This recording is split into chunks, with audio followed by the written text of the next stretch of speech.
Welcome to Tanya today. I'm Rabbi Ronnie Fine, coming to you from the campaign headquarters in Montreal, Canada, Chabad for our campaign. Even though we have a campaign that just began, that is to support all the work that we do, including, of course, including the Tanya today and all of the other global stuff that we do for everybody here. We continue our learning. We continue our teaching. It needs to continue. Something? Okay. All right. We welcome and one second. We welcome Andrea from Phoenix, TJ from Australia, Natine in Canada, Linda Liba and Davida Kudvoch in New York. June is with us. Good night in Australia. Dam. In Indonesia, welcome. He likes my t-shirt. Andrew, Springfield, way to go. Laurie is with us in North Carolina. Tim in Texas. Gwen in Michigan. Eugenia in Calgary, Shavua Tov. AJ, welcome. And Peter in Kenya. Very nice. Fred is with us in Miami Beach. Warmer than here. We got some snow yesterday. Robert, hello. And Julie is in Florida. Loving the t-shirt. Whoever comes here today gets a t-shirt. Whoever's volunteering. Actually, if anybody wants to volunteer still, they can. Let me know. Make some calls so we can get some support. David in Italy, Shavua Tov. Tanya, welcome. And who else is with us? Can someone explain to me what does mean 200 cent, 340 cent that I see here? What does that mean? Who else is with us? Oh, thank you, Leah, for putting up the link. Leah put up the link, charity.com / charity with a D. .com/CZK, Chabad Zechin Kadeshim, the acronym. Thank you. Yes, if you can put it up on Instagram, that would be great too.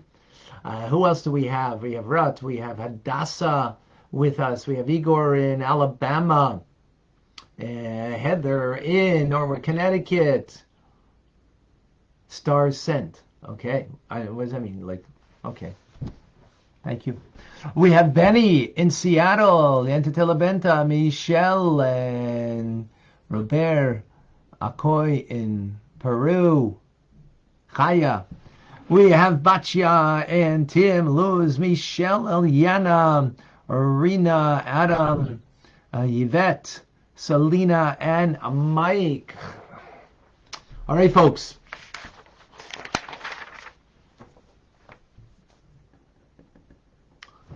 We conclude the 9th chapter. In conclusion of this 9th chapter, the Alter Rebbe says,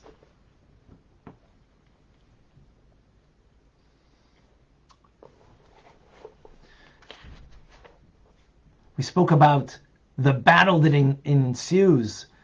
What does the one king want? What does the godly soul want? It wants to win the battle over us, right? Battling against the animal soul. And it wants to ultimately attain what we call an avarabba, a love of delights, a magnanimous love that is a love of delights that we delight ultimately in goodness, godliness, in God himself. That's what we delight in, which is a very powerful idea. Which ultimately the real righteous do. It's a foretaste of what's going to be in the times of Mashiach, that we will all have that love, that delight.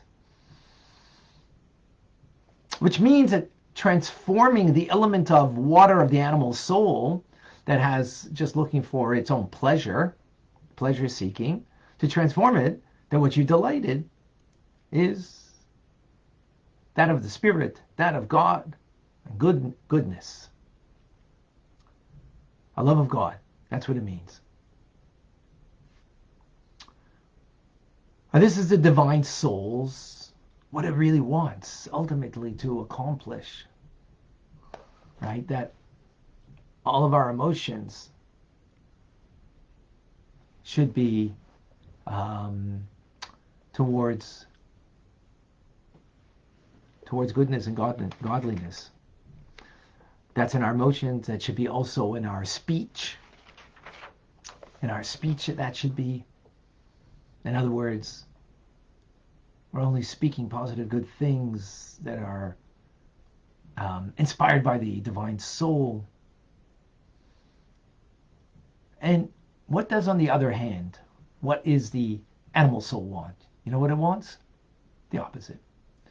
It comes from klipa. It covers over. It wants the very opposite. It wants you just to have bodily pleasure. It just wants you to have material delights, or not necessarily even material delights. It can even be spiritual delights, but self-absorbed, self-directed, self-fulfilling. In other words, thinking of the self delights and pleasures. It wants the exact opposite. But the animal soul actually recognizes, ultimately, and this is the conclusion of chapter 9, that for the benefit of the individual, that we should prevail over the animal soul and vanquish it. And the Alter Rebbe concludes chapter 9 with an amazing parable from the Zohar. And that is, a king wanted to test his son, the prince, with his moral strength. After all, you're raised in the palace of the king, so, you're going to be whatever special, that you are. But do you really have the moral integrity, or are you just because you happen to be in the king's palace? Of course, we're talking about a real moral and good king here, right? So the king wants to test him. What does he do?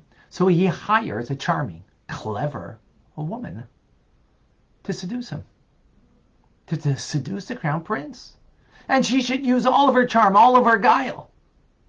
Don't betray the king. Do everything, right?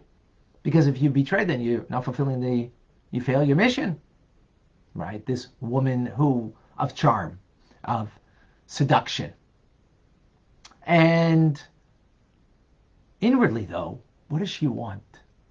Inwardly, she wants that the crown prince should not fail in the test. So likewise, that's the metaphor. Klipa, the animal soul, that it comes from klipa. In its source, its desire is that we should overcome, and we should not be led astray by the klipa, by the animal soul's desire, as it is in its root source. And that concludes